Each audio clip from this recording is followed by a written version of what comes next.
This is Hannibal here from the HannibalTV.com. It is very late at night. I've had a long day here. I did a extended career interview with Kevin Sullivan, the third interview I've done with him, and I believe by far the best. Tomorrow I will be interviewing Sabu as well as covering the PCW Ultra Show, or I shouldn't say tomorrow, it's tonight, January 10th, the PCW Ultra Show here in Long Beach. Chris Masters is going to be on it, Jacob Fatu, Sabu, the Sheik, Killer Cross, Ricky Banderas, and a ton of other top talent. So if you live in the LA area, check that event out.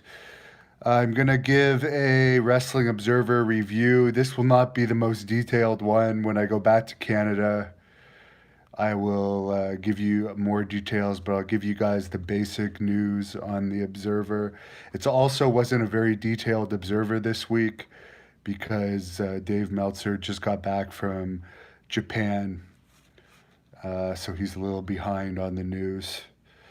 WWE drew 12,000 fans for their Christmas week Madison Square Garden show, which is the lowest attendance for their annual Christmas week house show that Dave Meltzer can remember. AEW drew 3,100 fans for their Memphis Dynamite taping this week. A lot of the tickets were walk up, according to reports, due to the Memphis Wrestling Legends involvement. However, they did not actually show the Memphis Wrestling segment or use any of the legends on AEW Dynamite other than an announcer that apparently didn't say much. Mr. Iron says, "How is WWE making money?" They make a lot of money on merchandise. They make a lot of money from Saudi Arabia. Video games, television deals are huge. I forget exactly what the Fox deal is, but it's something like 300 million. And the Saudi Arabia, off the top of my head, it's something like 30 million a show. So they're not doing too bad. But here's something interesting. CMLL, the Mexico Wrestling Company, drew crowds of 10,000, 14,000, 16,800, and 11,500 Christmas week, which is a much better average than how WWE did Christmas week. So that goes to show you that other companies are definitely able to outdraw WWE. New Japan has officially announced there is no plans for them to do another TV deal in the US right now that Impact's parent company Anthem has booted them off Access because they didn't want to work with Impact. Surprise, surprise. Why would they want to work with a company that's doing terrible? MLW and AAA have a joint show planned in March. Conan is supposedly putting that together. Jeff Cobb from Ring of Honor did not re-sign with the company. He's working on a per-night basis for the immediate future. Apparently, Marty Squirrel, who has a stupid name as far as I'm concerned, is also doing a per appearance deal. I actually have nothing against the guy. I've not seen much of him. I just find his name funny. WWE is being sued by some investors regarding the XFL because they feel that the XFL is going to take the WWE's attention away from WWE. which is true in a way. They're definitely, some of the executives are also going to be involved with the XFL, and I'm sure they're going to be promoting the XFL on WWE TV. I haven't seen a WWE television show for so long. I couldn't tell you if they have been yet or not. But I remember the first XFL when I was still watching WWE programming, they definitely pumped it heavily on WWE TV.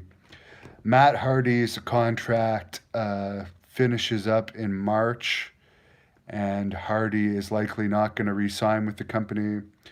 Jeff Hardy will still be with the company longer because I guess when you have injuries, depending on the contract, your contract gets extended. And since Jeff Hardy has been out for so long with injuries, he will have a lot more time left on his contract. I guess with Matt Hardy, they just haven't been using him much.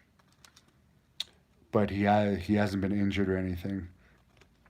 Raw had 11,700 fans in Detroit, which is a great crowd for them for a Raw taping these days. It's usually much lower than that. It's usually not even half that. SmackDown had 8,500 fans in Hartford last Friday. The previous SmackDown, January 3rd in Memphis, had 6,500 fans, more than double what AEW did in the same market. And the previous Raw in Oklahoma City drew 5,500 fans. So I have a big day tomorrow. I'm going to call it a night. XFL is such a waste of time and money. Americans only like NFL football, Motor Stash says. And I don't think Canadians are going to be that interested in XFL either. That's just my opinion. From what I understand, they're paying players less than CFL pays players, and CFL doesn't pay players that highly. Ask The Rock, who was practically in poverty when he was, well, granted, it was the CFL practice squad, but compared to NFL practice squad, that's pretty bad. So I don't even know if there is going to be XFL practice squads, but I will follow the business end of it because I think if it fails as bad as it did last time, it's going to hurt WWE more personally because WWE last time XFL failed was at one of their all-time peaks in popularity. Now house shows are being canceled more than ever in 2019. They're cutting back on house shows. They're drawing less for house shows. They're drawing less for TV tapings. Yes, there's a lot of TV revenue coming in, but will that continue if ratings continue to fall when those contracts get renewed? I really don't know. Also, when Undertaker finally can't wrestle anymore, when the Goldbergs of the world who saved them from time to time in pop ratings are getting older and older, when Ric Flair dies, he's in his 70s, and from what I understand from Billy Graham, he's back drinking again.